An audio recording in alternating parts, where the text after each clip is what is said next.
l'enfant, comment est-ce qu'il est affecté lorsque son père ou sa mère est victime d'un syndrome post-traumatique? Quels sont les symptômes? Qu'est-ce qu'il ressent? Qu'est-ce qu'il dit? Ou quelquefois, qu'est-ce qu'il ne dit pas? Alors, souvent, il ne dit pas à l'enfant parce qu'il n'a pas conscience. Un enfant, il a besoin de ses parents, il a besoin des deux pour se construire. Il grandit avec ses parents et il est éminemment dépendant de ses parents.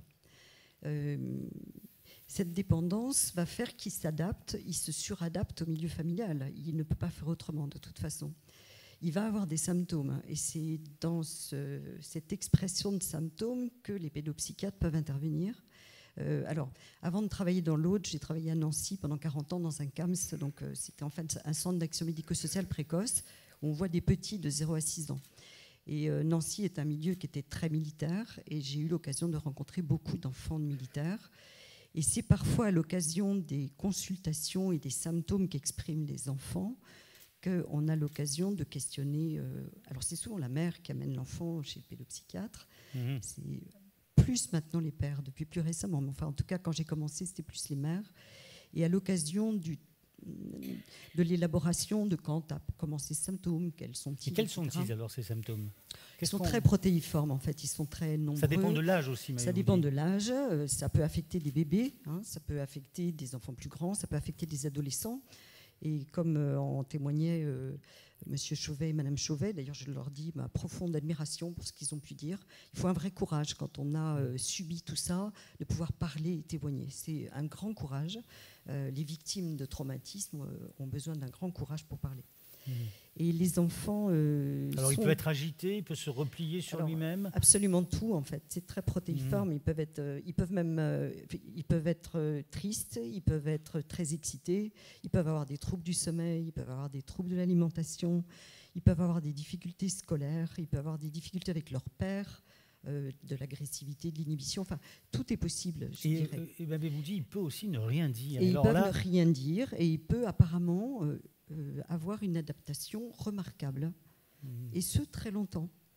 Et il va y avoir par exemple des effondrements qui sont à distance, comme d'ailleurs vous constatez des sollicitations à distance des services de santé, et l'enfant tient, et au décours de ses études supérieures par exemple va s'effondrer. Alors parlons franchement, il y a quand même une culture militaire qui fait qu'on ne va pas spontanément se confier à un psychiatre.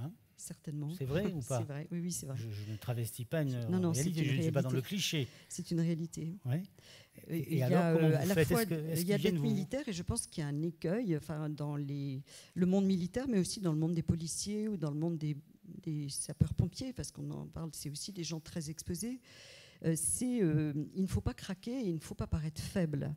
Je le dis parce que l'année dernière, il se trouve que encore j'ai rencontré à l'occasion du travail avec un petit garçon, c'est sa mère qui m'a appelé, qui m'a sollicité, qui m'a dit il faut que je vous parle. Mon mari, ça va pas du tout. Et mon mari, il boit énormément. Et mon mari, il faut qu'on l'aide parce que sinon, moi, je vais le quitter. Ça va pas du tout.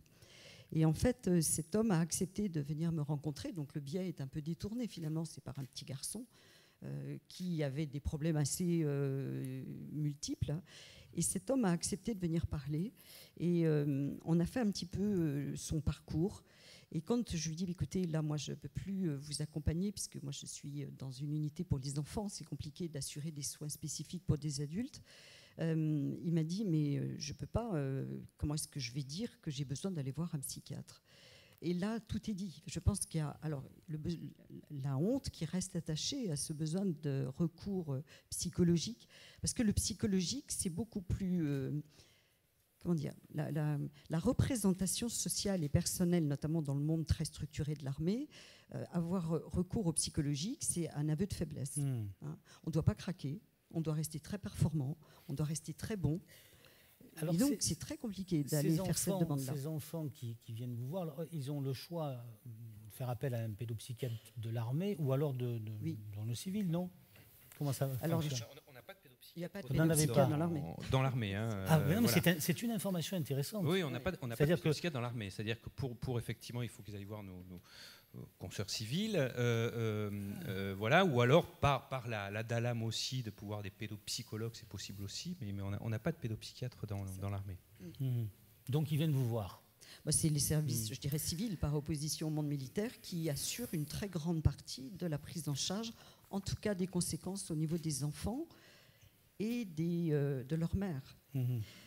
Alors là, moi, je voudrais dire, déjà, je voudrais compléter, c'est que le drame qui a affecté les policiers, je voudrais ajouter qu'il y avait un enfant qui a été témoin.